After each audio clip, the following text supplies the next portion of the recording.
teacher. Hey John, how's it going? How are you? Oh, Great. I'm pleased to have you here. Now, I'm also calling Angie and Aurelia. So, in the meantime, please mute your microphone and we're gonna start very quickly. Thank you, John. Alright. Now, let me see if they are available. But it's nice to see you this early. It's something that I like to reward you with being punctual.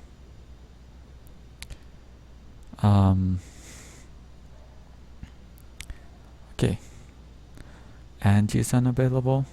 I'm trying to call Aurelia. It's ringing, so let's give her just 1 second. Okay.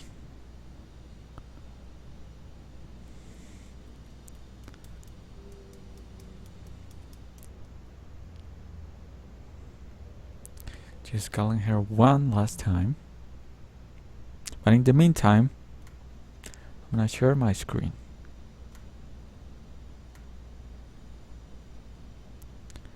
Okay. She's. It seems like she's online, but not answering.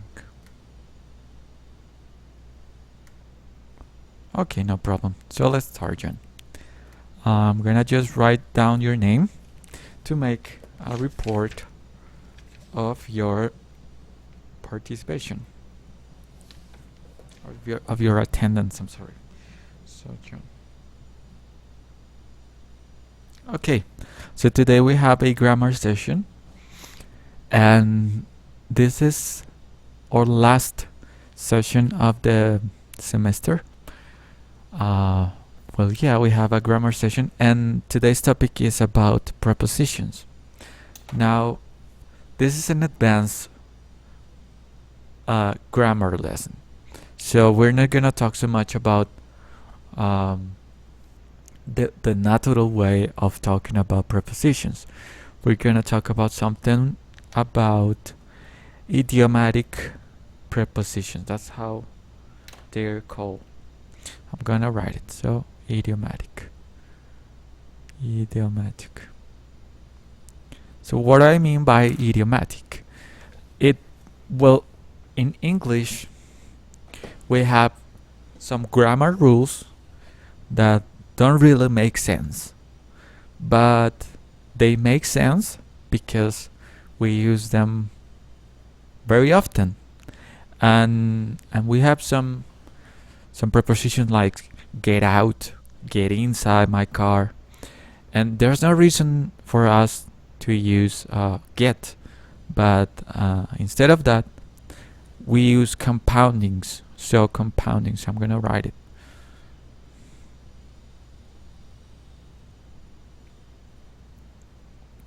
So we have one word and we link it to another, even if it doesn't make so much sense in a grammatical sense. But before we move into those prepositions, I like to start with some questions. And it's not necessary for us to be accurate.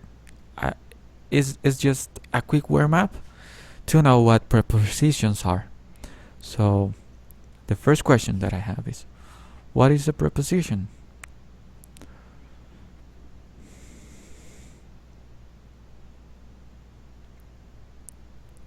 How do you use prepositions?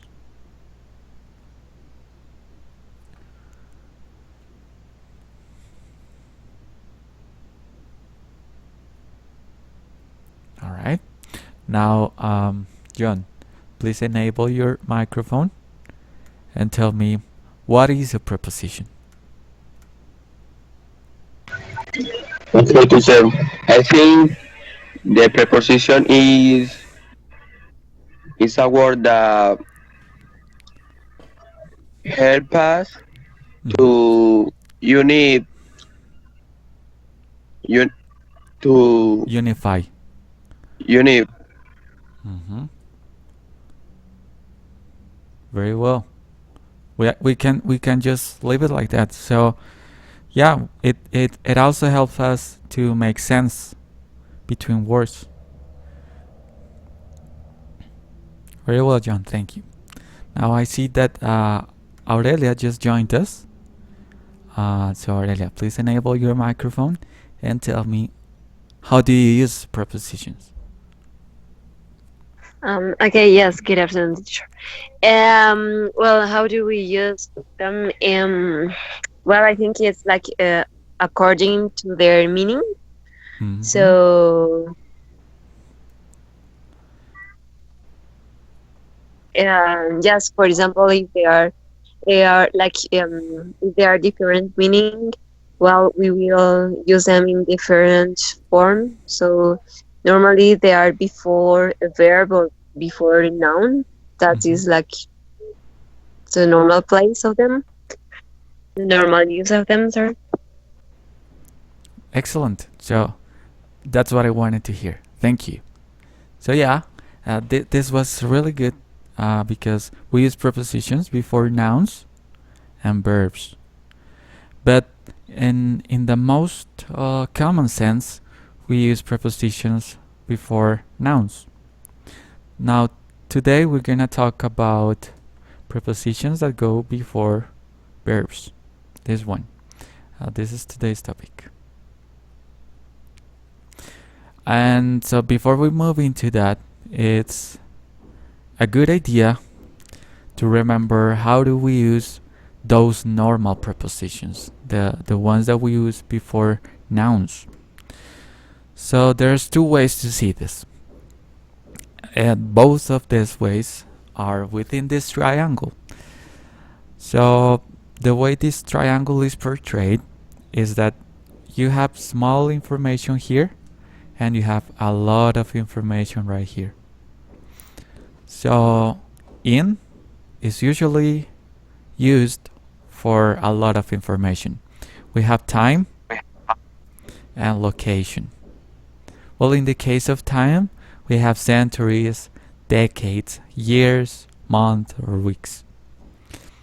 If we want to be more specific, we use on, like date, day, weekend.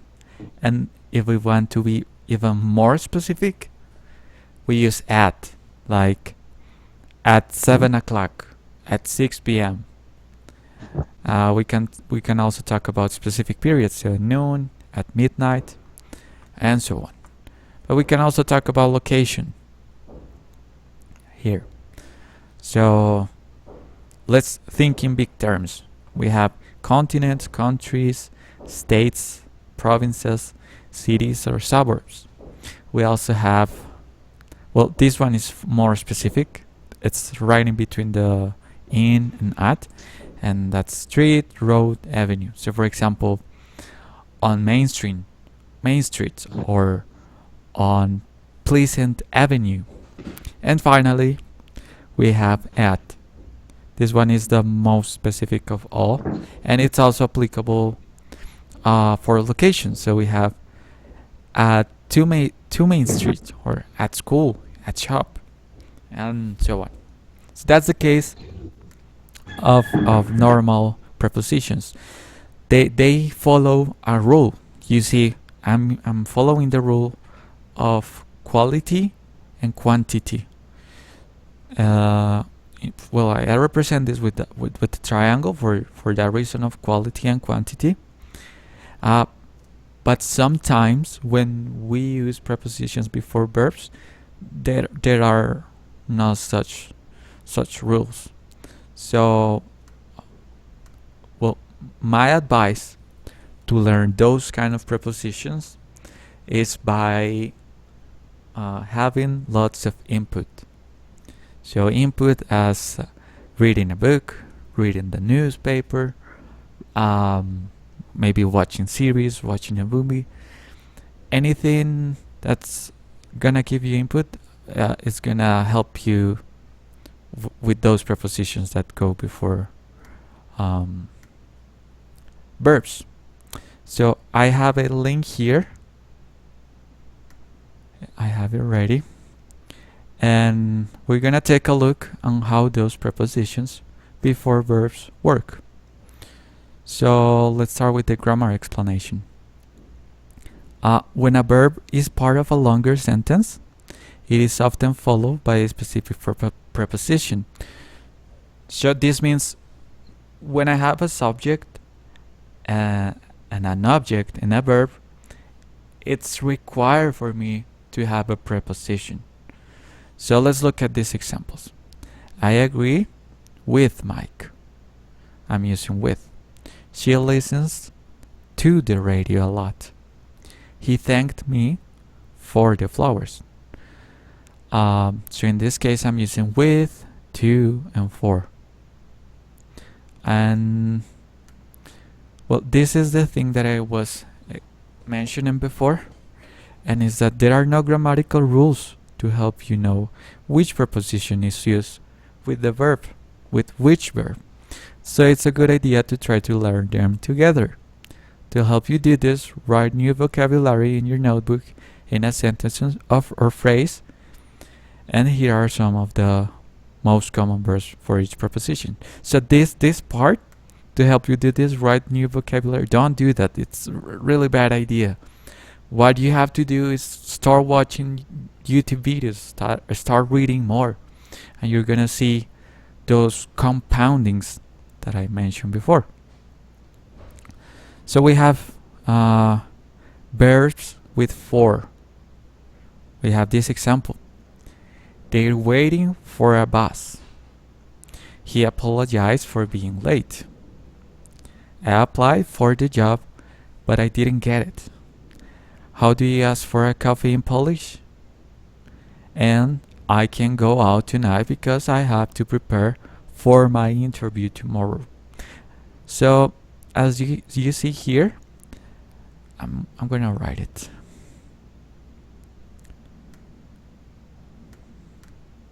Okay.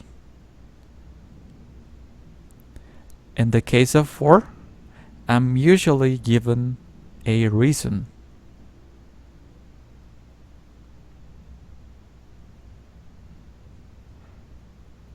And this is also called a reason object. It makes more reasonable our statement.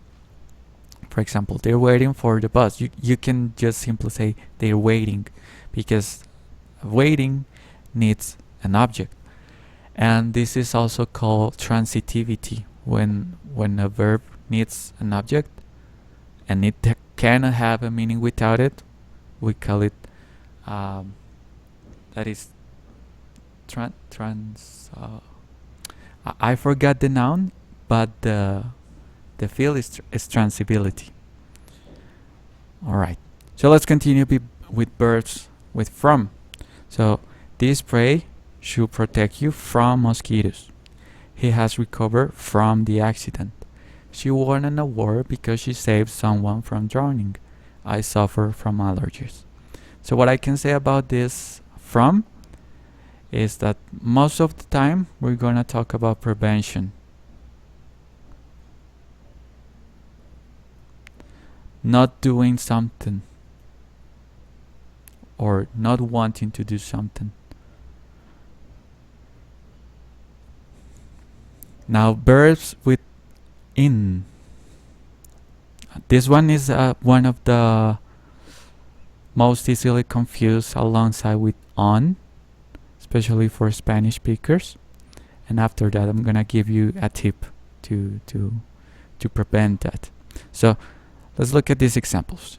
I'm sorry for that. She doesn't believe in coincidences. So I'm using in. Our company specializes in computer software.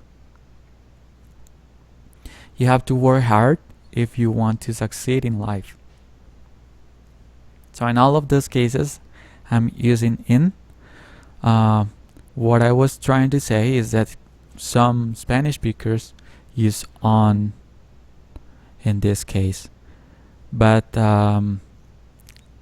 if you don't quite get this, And if you're speaking, this doesn't work. If you're writing, you can say just and. So she doesn't believe in coincidence. Our company specializes in computers software. You have to work hard if you want to succeed in life. So you know I'm not completely pronouncing the vowel. So that way I kinda hide the mistake. But of course, this is just a tip. The good idea is to keep on reading, keep on having input to learn this together. Okay, so we have birds with of. I don't approve of hunting animals for their fur, or dog died of old age. This shampoo smells of bananas. So most of the time, of help us to give a meaning of composition. What's something made of? And yeah, that one is just about composition. Well, of course, we have I don't approve of hunting. That's giving us reason. But here, what we have to do is to try to link these words together. Whenever I have approve, I'm gonna link it with of. Whenever I have died, I'm gonna link it with of.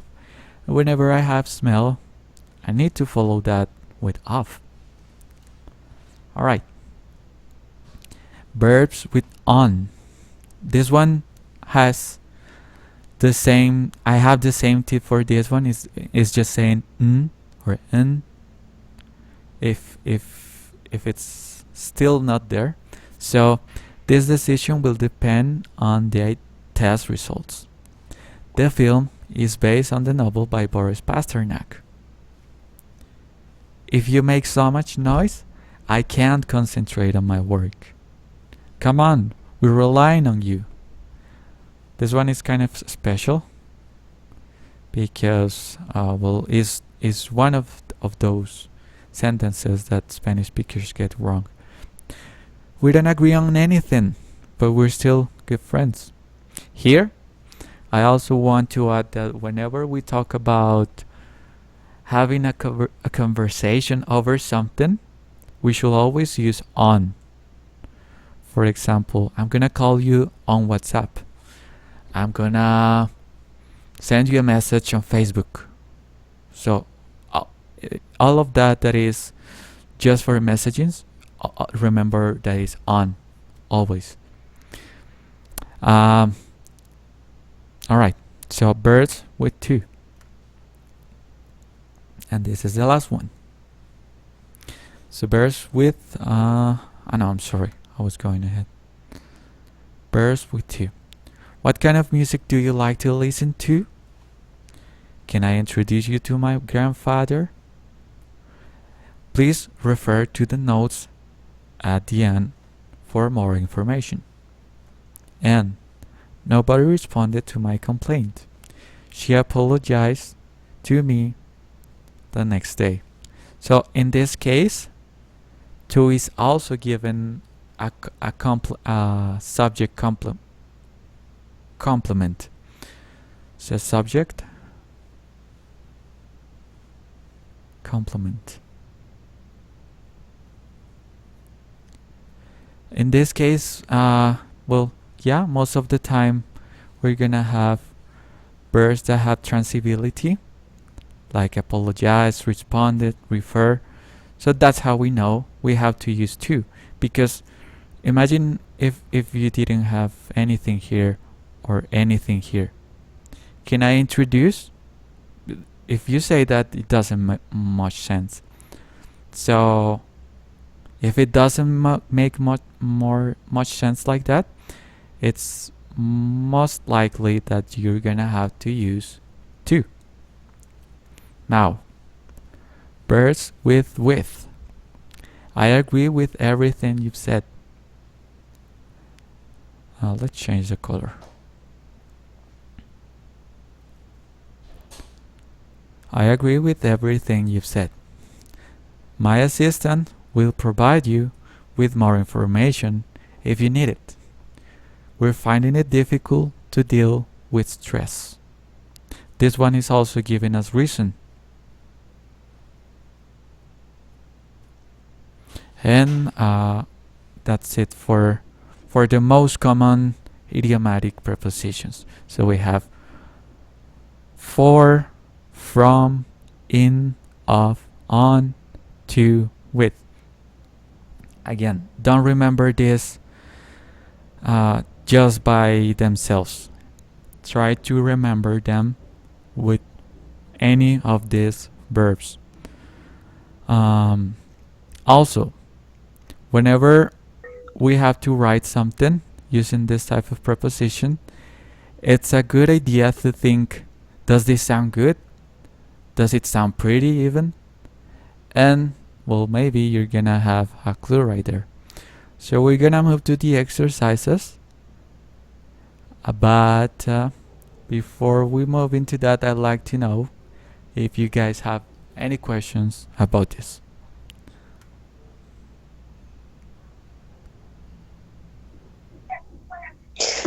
Yeah, teacher, I have a question. In the two example, my phone is always like late with those presentation, but I like take note of the verb with the prepositions, and in both cases they you say I don't remember the sentence, but I take notes like I agree on and agree with. So how can we can use them, like how is the difference between them? Okay, so I'm gonna move back to my whiteboard. Let's write these two. Agree on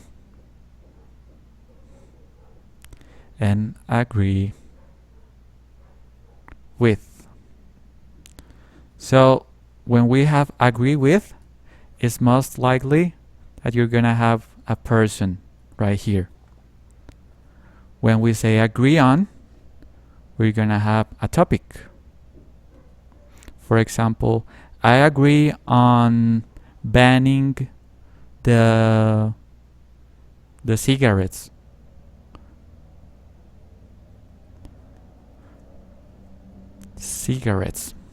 Whereas agree with, it's most likely that you're gonna have a person. So for example, I agree with Karen because she's talking about that, and so on. Or I agree with Michael.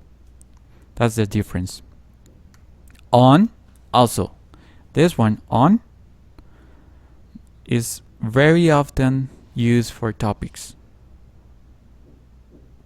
Not only if you have agree, but if you have, for example, calling on. I have a call on mathematics with my friend. So I have a call with the topic of mathematics with my friend. So on, remember, always for topics. And can we use also inside? Can we use also like talk on? I am talking on mathematics, or it's just about? You can interchange those. I'm talking about Okay. mathematics is fine. I'm talking on mathematics is completely fine also. Okay. Thank you. No problem. That was a good question. And remember, guys, if you're talking, this is also advisable for the international exams. If you're not quite sure, always use N, and nobody's gonna notice. Okay, so I have the first exercise. It smells coconut here, in here. So Aurelia, please help me with this first exercise. It smells blank coconut in here.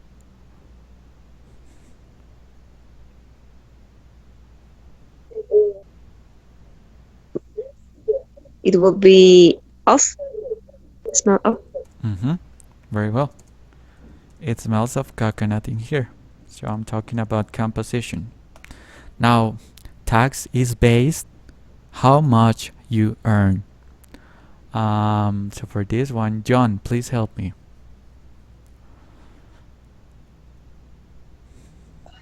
And teacher, tax is based.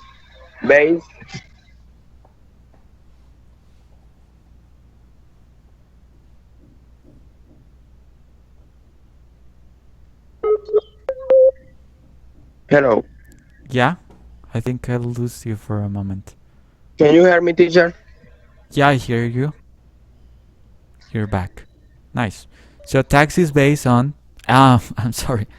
Tax is based how much you earn. It's Which one? based to how much you earn. No, you have to give me a preposition like with, of, at, in, on. It's to teacher. To. Tax is based to how much you earn. So try to say that. Tax is based to how much you earn. Does that sound nice for you? Does that sound correct to you, John? Tax is based to how Yes, much you earn. Okay. Well, in that case, it's not like that. It's based on how much you earn. Because try to think about this as a topic. So as a theme, maybe. How much you earn is a topic. So tax is based on how much you earn. This reason that I'm given is not a grammatical reason.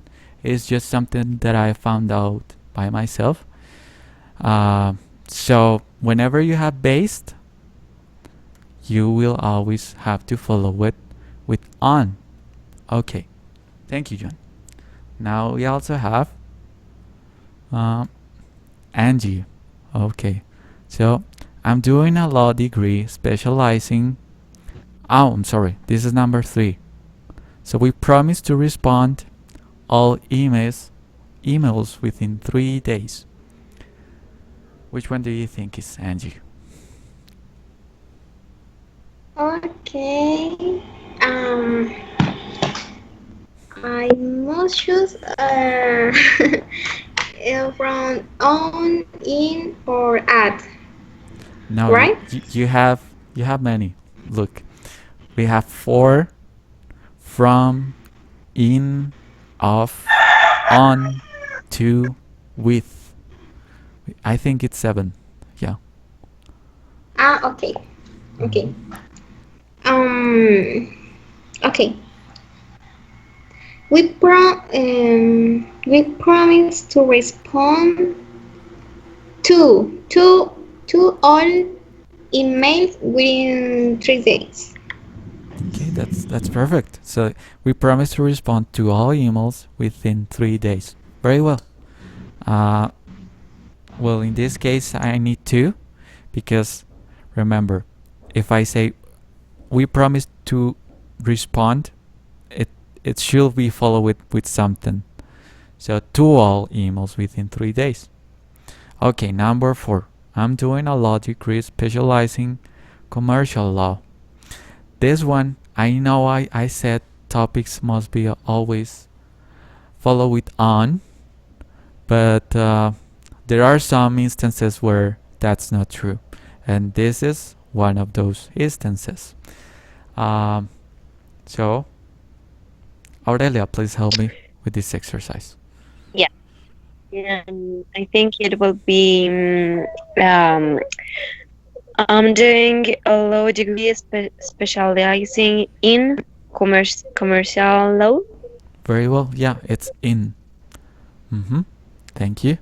So this one is because of the verb specializing. So when we learn prepositions with verbs together, we learn that specializing always is accompanied with in. That's the reason. We have number 5. Our staff will provide you blank audio guides on request. So let's do it with John. I think the answer is wait. Our staff will provide you with, yeah, with, I'm sorry, I wrote it wrong. Our staff will provide you with audio guides on request. Very well, John. And it's number 6. It took me 2 weeks to recover the flu. Angie, help me with this one. Okay, it took me 2 weeks to recover.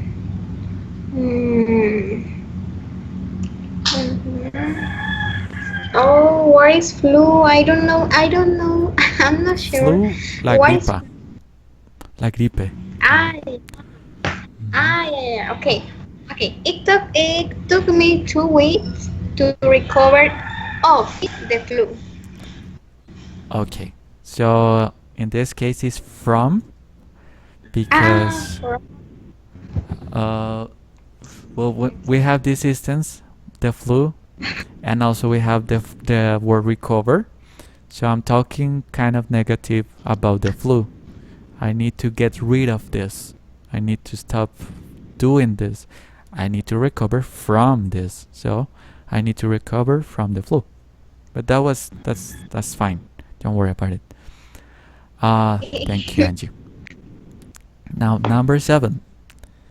Shall I ask the bill? Shall I ask the bill? This one is kind of confusing. So, help me, please, Aurelia. I think it will be shall I ask for the bill? For the bill, yes. Very well. Shall I ask for the bill? That's perfect. Very nice. I even got a little bit confused because I'm not used to that sentence so much. But it is for. Shall I ask for the bill? Very well. Number 8. We succeeded, blank, raising the money for the local animal shelter. John, please help me with this one. And this one is in, teacher. We In. succeeded in raising the money for the local. No, it's actually at. At, like a goal. We succeeded at this goal. If you say, I succeeded at this goal, you can say as well, we succeeded at raising the money for the local animal shelter. That's making the meaning for the goal. So, as you can see, this type of lesson is off limits. It doesn't have very defined limits.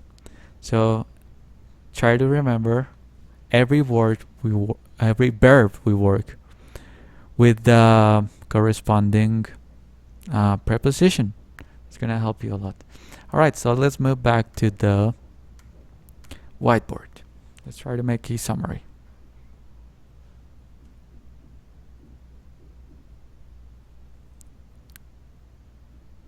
So, Aurelia, please tell me, what are idiomatic prepositions?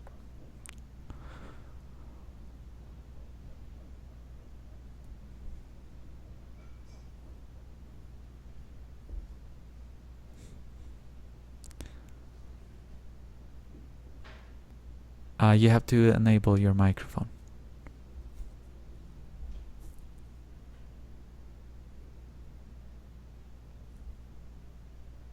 On. Sorry, teacher. Kind Okay. of. I know my internet is so slow. Sorry. What? Sorry. What are idiomatic prepositions in comparison with the normal prepositions that we have with nouns? I have really no idea about that. I suppose idiomatic must be like something with like typical expression from each country, but it must be like some like kind of I don't know, like kind of phrasal verbs, like when we change the preposition, what change the meaning. But I don't know. I have no idea. Don't worry. So yeah, that's perfect. Typical. We can also talk about sociocultural. So those prepositions we just saw, that need very specific verbs are called idiomatic because they depend on the sociocultural aspect of it. So how often does people use it? They don't follow grammatical rules, so we call it idiomatic. And that's it. So I have another question right here also for the summary. And I'd like to ask John. So John, how are idiomatic prepositions different from normal prepositions? Can you please tell me that?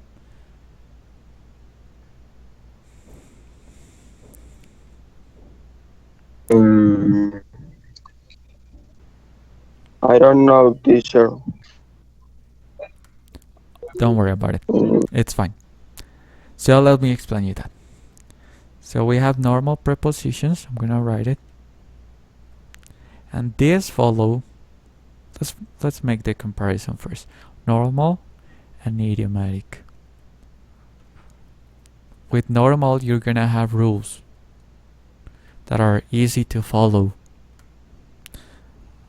Can also write easy to follow.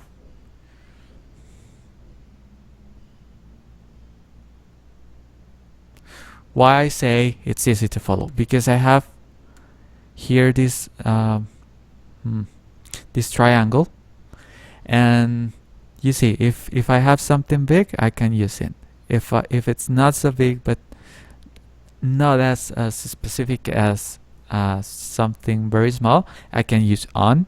And then if I use something very specific, I can use that. So those are the rules that I have to follow for normal prepositions. So that's why I say they're easy to follow.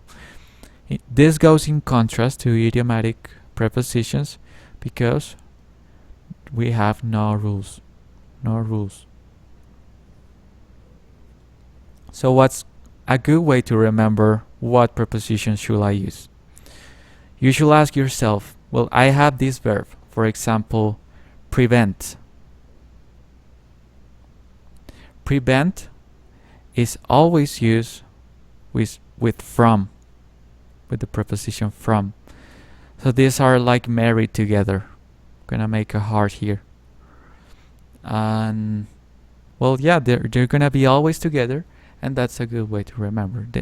Most of these verbs are always married with a preposition. This is it for this lesson.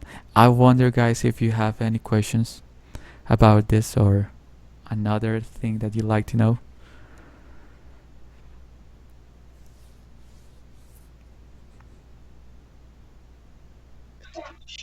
No, teacher.